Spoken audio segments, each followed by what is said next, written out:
इतिहास के अंधकार में एक नाम गहराइयों में दफन है।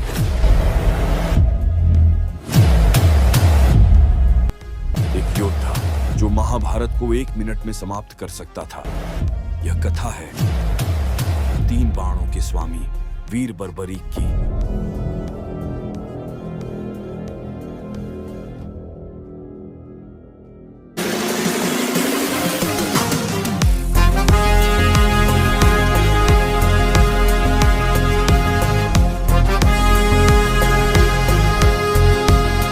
इतिहास के महासागर में कुछ कहानियां होती हैं जो सतह पर नहीं मिलती। वो तैरती हैं गहराइयों में, लोक कथाओं की गूंज में, समय की धूल में छुपी हुई। हम ऐसी ही एक कथा में प्रवेश करने जा रहे हैं। एक योद्धा जो चाहता तो महाभारत का युद्ध मात्र 1 मिनट वश में समाप्त कर सकता था, जिसकी शक्ति से स्वयं श्री कृष्ण भी विचलित हो उठे थे। कुरुक्षेत्र में जहां एक ओर भीष्म, द्रोण और कर्ण जैसे महारथी थे, तो दूसरी ओर अर्जुन और भीम जैसे महाबली। धर्म और अधर्म के इस महासमर, यह कहानी है वीर बर्बरीक की। वीर बर्बरीक जी का नाम आप सभी ने अपने आसपास या अपने आप कहीं न कहीं सुना ही होगा। ये नाम हमारे श्री खाटू नरेश जी का है, जो कि राजस्थान के खाटू गांव में स्थित हैं। वीर बर्बरीक की कहानी कुछ इस प्रकार है, जिसको मैं शब्दों में बयां नहीं कर सकता, परंतु मैं आप सबको उनका और एक श्री कृष्ण जी का संवाद जरूर दिखाना चाहता हूं। तो कृपया करके वीडियो को बिल्कुल अंत तक देखें। जब वीर बर्बरीक ने अपनी माता को वचन देकर कि रणभूमि की ओर प्रस्थान किया, तो उन्होंने एक पहाड़ के सबसे ऊंचे टीले पर खड़े होकर के दोनों तरफ से महाभारत में लड़ने वाली दोनों सेनाओं को, कौरव और पांडव की सेनाओं को देखा, और वह वहां खड़े होकर के विचार करने लगे कि मुझे किसकी ओर से लड़ना है। फिर तभी उनके यह विचार करते करते श्री कृष्ण जी की नजर उन पर जाती है, और श्री कृष्ण जी समझ जाते हैं कि यह वीर बर्बरीक है। श्री कृष्ण जी ब्राह्मण वेश धारण करके वीर बर्बरीक जी के पास चले जाते हैं और बोलते हैं, हे वीर, अकेले इस निर्जन टीले पर खड़े होकर क्या विचार कर रहे हो? क्या तुम भी इस महायुद्ध के साक्षी बनने आए हो? इतना सुने के बाद वीर बर्बरीक बोलते हैं, मैं इस युद्ध का निर्णय करने आया हूं, साक्षी बनने नहीं। तुम अकेले? निर्णय तुम्हारे तरकश में तो मात्र 3 बाण दिख रहे हैं इन अक्षौहिणी सेनाओं के बीच। यह मुझे मेरे आराध्य भगवान शिव से प्राप्त हुए हैं।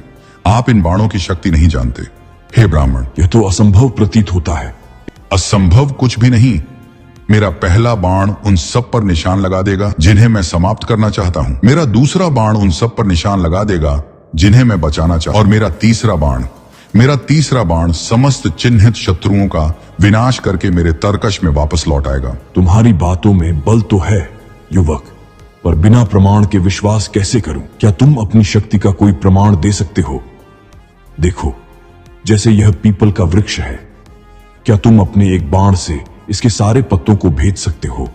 ब्राह्मण देव, ये तो मेरे लिए बच्चों का खेल है। और फिर वीर बर्बरीक अपनी आंखें बंद करके अपने मंत्रों का उच्चारण करते हैं, और उसके बाद वे पीपल के वृक्ष की ओर निशाना साध देते हैं।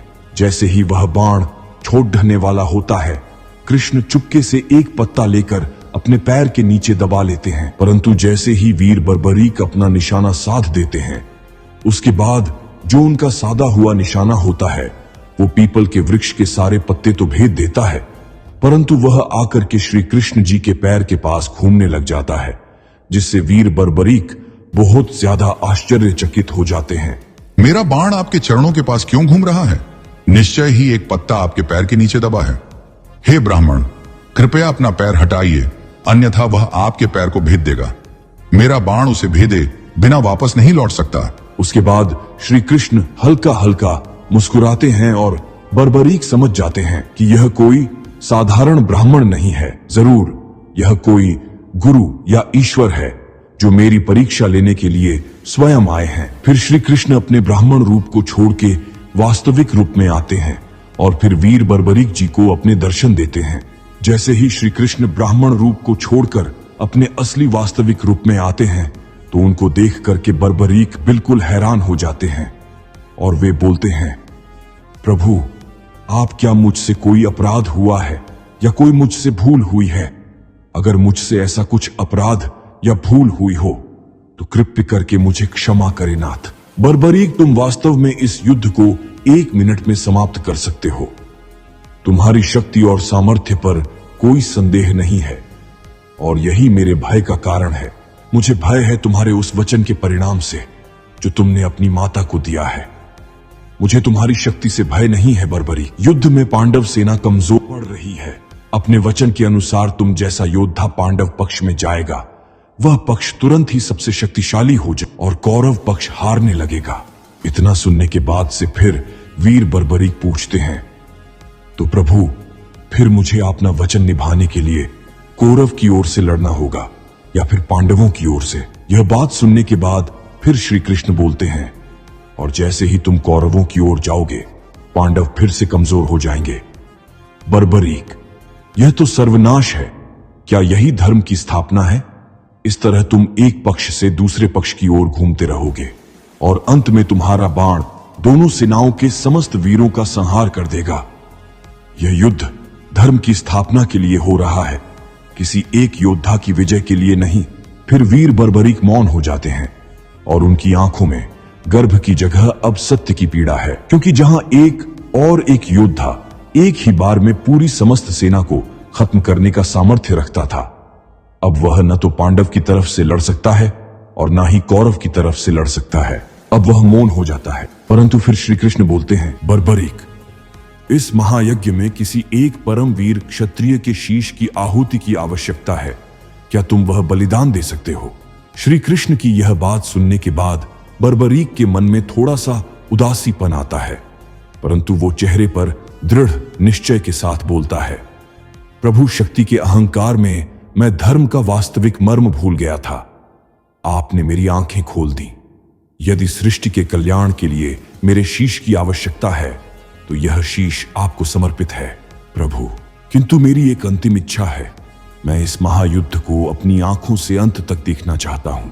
वीर बर्बरीक की इस बात को सुनने के बाद श्री कृष्ण बोलते हैं, तथास्तु वीर बर्बरीक, तुम्हारा यह बलिदान युगों युगों तक याद रखा जाएगा। तुम्हारा शीश इस युद्ध का साक्षी बनेगा और कल युग में तुम मेरे नाम श्याम से पूजे जाओगे। श्री कृष्ण के इतना कहने के बाद वीर बर्बरीक तुरंत अपनी कतार निकालते हैं और अपना सिर बिना किसी देरी के एक ही वार में अपने धड़ से अलग कर देते हैं और अपना शीश काटकर कृष्ण के चरणों में अर्पित कर देते हैं। कृष्ण उस शीश को उठाते हैं और पास की सबसे ऊंची पहाड़ी पर स्थित कर देते हैं, जहां से वीर बर्बरीक पूरे कुरुक्षेत्र को देख सकते थे। बर्बरीक वहां से पूरे महाभारत के इस महायुद्ध को देख सकेंगे और इस प्रकार उस महान योद्धा ने, जो 1 मिनट में युद्ध समाप्त कर सकता था, धर्म की रक्षा के लिए अपना सर्वस्व बलिदान कर दिया। उसने युद्ध नहीं किया, पर उसके बलिदान के बिना यह युद्ध संभव नहीं था। यह कथा है शक्ति के ऊपर धर्म की, अहंकार के ऊपर समर्पण की और 1 मिनट के युद्ध को अनंत काल की कीर्ति में बदलने की। आशा करता हूं ये वीडियो आपको अच्छी लगी होगी, और अगर आपको ये वीडियो अच्छी लगी तो एक लाइक जरूर करना और कमेंट में लिखना, जय श्री श्याम।